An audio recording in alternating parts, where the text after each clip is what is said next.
अपने दोस्तों के साथ में जब घूमने के लिए जाते थे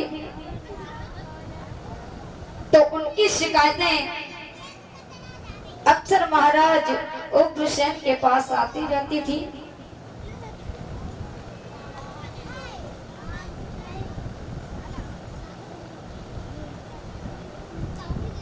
इधर महाराज एक दिन भोज राजवंश और अपने मित्र के पास पहुंचा और उनके घर जाकर के और दरवाजा खटखटाने लगा। दरवाजा खटखटाने लगा कि भैया, ओ भैया, कि हाँ भैया। कह रहे दरवाजा खोल। कि मैं दरवाजा नहीं खोलूंगा। क्यों? अरे मैं तो तेरा सगा हूँ और तुझसे मिलने के लिए आया हूँ, जरा दरवाजा तो खोल। भोजराज के सगा ने जैसे दरवाजा खोला और दरवाजा खोलने के बाद में भोजराज कंस और अपने सगा से बोले हैं भैया कि हाँ भैया, भैया एक बात बता कि का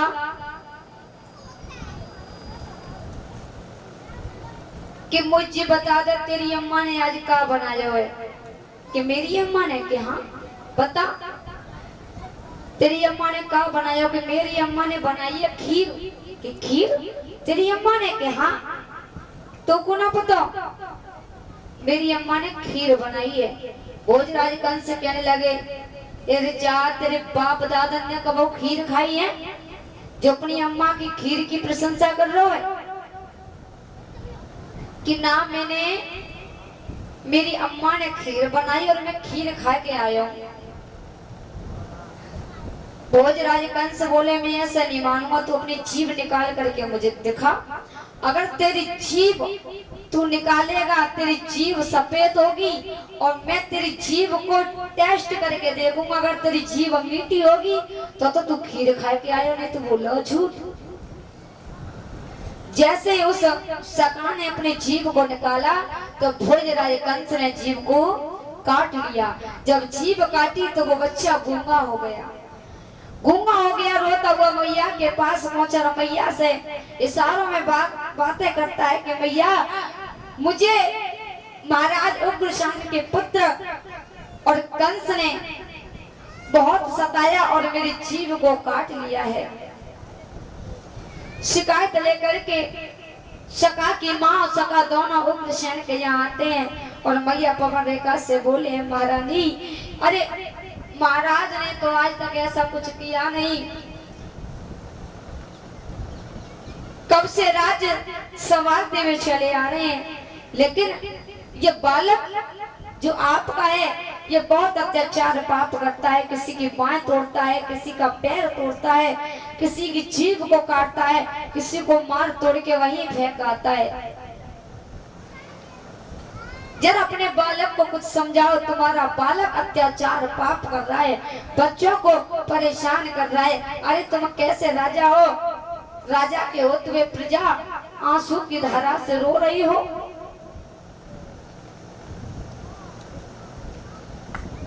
उग्रसेन महाराज और मैया पवन रेखा भोजराज कंस को समझाने लगे बेटा, अरे ये हमारी प्रजा है, ये हमारी प्रजा के बच्चे हैं, इनको कभी भी सताना नहीं चाहिए। इनको ही नहीं, किसी को भी बिना बात सताना नहीं चाहिए। तुम एक राजा के बेटा हो। जो इतनी बात कही भोजराज कंस और अपने पिता से बोले हैं कि पिताजी तुम बूढ़े हो गए हो, इसीलिए तुम्हारी बुद्धि नष्ट हो गई है। ऐसा करो, अब आज से आप नहीं, इस राजगद्दी पर हम राज करेंगे, आप राज्य नहीं करोगे। भोजराज कंस ने महाराज उग्रसेन को जमीन पर पटका और खुद राजगद्दी पर राज्य करने लगे। पिता को हथकड़ी और बेड़ियों से जकड़ के और जेल के अंदर डाल दिया। धीरे धीरे समय व्यतीत हुआ। भोजराज कंस मथुरा में राज्य करने लगे। बताया गया कि इनकी एक चचेरी बहन थी, महाराज देवक की पुत्री देवकी। देवकी बहुत सुंदर थी,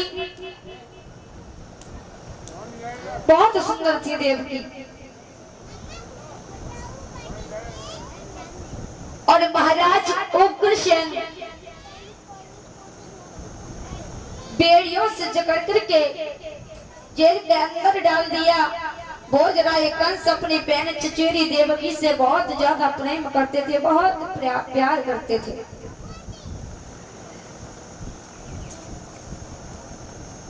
और बटेश्वर के राजा सूरसेन जिनके पुत्र वसुदेव हुए, वसुदेव के पुत्र महाराज समय व्यतीत हुआ। भोजराज कंस बटेश्वर के राजा सूरसेन के पुत्र वसुदेव को अपना सखा, अपना मित्र मानते थे।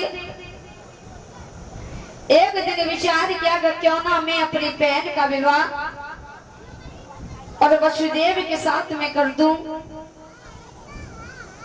वह चर्चा चलाते हुआ और देवकी से विचार करने लगे कि बहन, तुम्हारे योग में मैंने एक वर देखा है जो कि बटेश्वर के रहने वाले हैं, महाराज सूरसेन के पुत्र वसुदेव।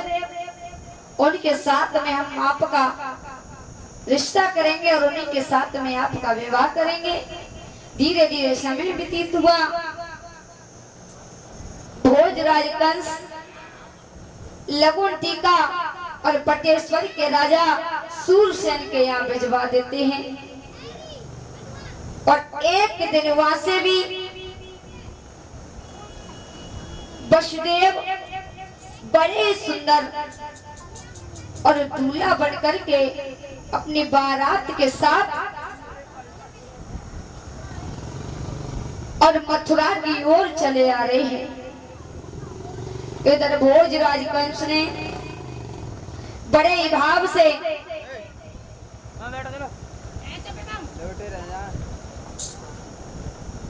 सभी बारातियों को भोजन कराया। भोजन करा करके कुछ मुद्राएं देकर के उन्हें प्रेम से उन्हें विदा किया। अब वसुदेव और देवकी रह गई। देवकी और वसुदेव का कन्यादान लिया। कन्यादान फेरे पड़ जाने के बाद में अब समय आ गया विदाई का। जब समय विदाई का आया तो भोजराज कंस अपने गले से और अपनी बहन को लगा करके रोने लगे। और बहन बोली है, भैया